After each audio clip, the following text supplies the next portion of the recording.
If you're considering getting breast implants, you might want to reconsider unless you're willing to have another surgery within 8 to 10 years. Oh dear. The FDA just came out with this news, so this isn't such a good thing. I mean, to a lot of young women, I think 8 to 10 years sounds like, oh, that's such a long time, I'll deal with that when the time comes. But when you start getting a little older, 8 to 10 years comes around a lot faster, it seems. Exactly. I think we need to relook at this whole topic, particularly when we're talking about the silicone implants. The saline implants, not so much of an issue, but there's a lot of fear around the silicone implants because of some of the history that goes with it. Lots of complications can happen. Exactly.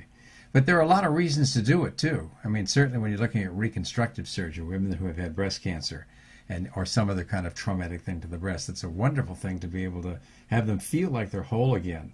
And for a lot of women who are really asymmetrical or who have some kind of other problem with the breast or if they're totally flat-chested. Sure. But the other thing is that happens many times young girls are afraid of their image and you know, nowadays with Victoria's Secret and push-ups and all these fancy bras, they want to have a cleavage. Well, our sexuality is a big deal, and we do so much for that. I mean, look at the makeup industry.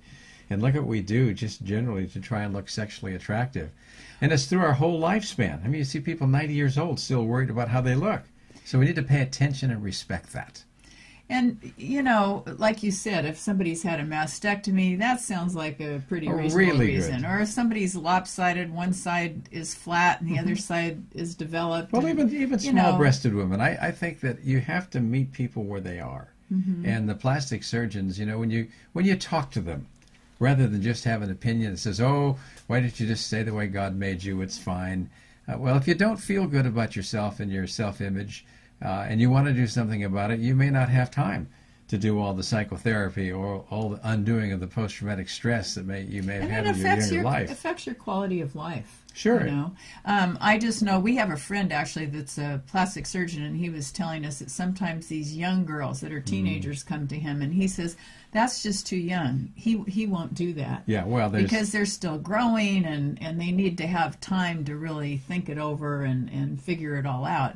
And, you know, when we're talking about complications, some of the complications can be pretty serious. Oh. You know, some of them are just things like hardening or wrinkling, but people can have infections and contractures. Infections can be a big deal. And they can ruptures. Be life-threatening. Now when we've got this methicillin-resistant staph problem, you get one of those in there, it's going to leave a lot of scarring, and it may have to heal with secondary intention, which means you can't suture it back together, and then there's a big scar, and there are more surgeries. Unless you're really convinced that this is what you want for yourself, it's worth thinking twice about. I still have a lot of respect for self-image and for what people have to do to get along in their lives, too. So what's good for one person may not be good for another. Remember years ago when Jenny Jones had a talk show, and she did a big piece about what happened with her breast implants, and she ended up eventually just having them taken out. But 85% of women that have a problem that have to have them taken out end up having them put back in again. Exactly. Well, there's a lot of cosmetics that's important there, because your self-esteem is a lot of what makes you feel good about who you are. And so if that's what it takes, you know, God bless, go for it. If not, you know, you don't need that, that's fine. You know, a lot of men are not really fixed on certain size breasts anyway. And then a lot of them are. Well, an awful lot of them are, and there's a lot of talk about it. But in actuality, I think a lot of women don't prefer massively enlarged breasts. So there are a lot of reasons why we should be thinking about that and not just jumping into it quickly. Well, let's talk about what happens when they rupture, if they can rupture, and they start being absorbed into the rest of the body and the rest of the system, because that can be pretty serious. Well, there's a lot of talk about it. There's a lot of data. You know, we've had silicone breasts around since 1963. And so we've had a long time to look at some of the side effects that occur. And some of the biggest things have to do is when that thing ruptures and silicone gets into the body, you worry about developing some kind of autoimmune reaction to it. And can you define what an autoimmune Well, that's when your body starts making antibodies against your own tissues and can lead to diseases like lupus or scleroderma. There's a whole bunch of collagen vascular disorders you there. don't want those. No, but the data on it is really weak, and I think it's probably not solid. But still, you wouldn't want to put something in your body that could even do that once in a great number of times.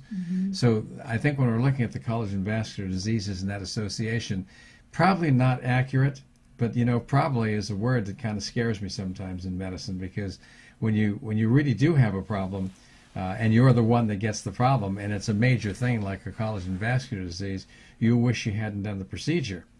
And a lot of women are having the silicone taken out years later, particularly those that do wind up with collagen vascular diseases or other kinds of autoimmune problems, because then they want to be sure that they don't have something that has been caused by the silicone, and you'll never know because the data is not clear. Just figure, if you go and get breast implants when you're 25, then you're going to probably have a complication, according to this new report by the FDA, another complication when you're 35, and then another one when you're 45 and 55 and 65 and 75. Yeah, well, if you decide to do that, that's right. And maybe you'll switch to saline implants at that time, and that might be less of a problem. So there are options for sure. But there are other kinds of complications that have been associated with this as well, things like MS and amyotrophic lateral sclerosis, that's Lou Gehrig's disease, ALS.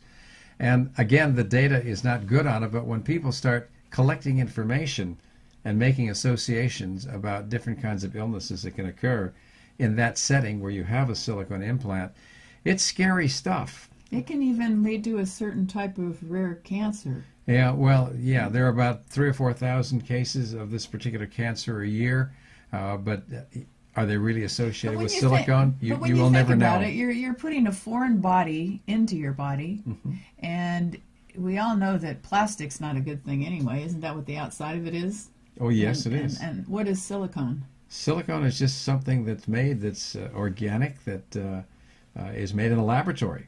That's a foreign material that we... When you say organic, what do you mean? Because there's different definitions of organic. Well, it's not that it doesn't have pesticides on it. No, coming from organic chemistry as opposed to physical chemistry. So these are things that are challenges that we face. But again, it's being practical. You have to be sensible and look at every situation. And I think for us to be judgmental about somebody having a breast implant or a facelift or any other kind of plastic procedure, you shouldn't be judging people until you walk in their shoes and know what it means. And when you spend time with the plastic surgeons and you talk to them about how serious many of them are about doing just the right thing. I know our friend who's in South America, who's an outstanding plastic surgeon, talks to us about his cases sometimes, and the thought that he puts into them is amazing. He really cares about what happens to the person as a whole person. And he fully recognizes that sometimes you really shouldn't be doing these kinds of procedures to people because they can make a lot of money. It presents a conflict of interest. It may not be solving the underlying issues that people really need to face. But a lot of people have been in accidents or had cancer or had surgeries, may have had infections of some different type. And to want to do something that really makes them the quality of their life better is an amazing thing. This is why it's good for people to think about this and learn about it, because otherwise they might just do what their doctor says. And if you look far enough, you're going to find a plastic surgeon that will be willing to do it, even if others might recommend against it. Well, there are people out there for the wrong reasons. There are doctors out there doing what they can to make as much money as they can. I mean, we all know that because those cases wind up in court a lot of the time, and we see how many malpractice cases there are every year that are actually losing. There are probably something like 11,000 cases a year.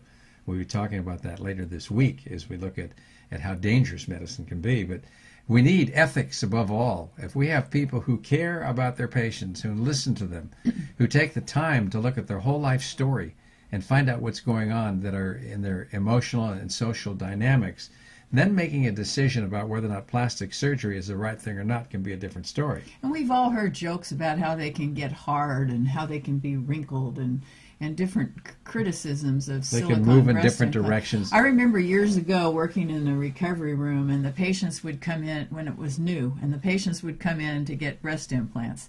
Then I would see them back in the recovery room after they'd had an abortion, like a few months later. It was like, well, I guess it worked on one part of their thought process. Yeah, but we need to listen to our patients and find out who they are and what their situation is. And making judgments about them is really dangerous. If we'll do that, then we'll find out those people who will do better with implants or not with implants or any other surgical procedures that are cosmetic. And in general, we don't want to do any kind of surgery that's not necessary, because if we wind up doing that, then we have all the risks and complications, and a lot of the time it's very hard to know when those are more of a problem than the benefits you might get from the surgery.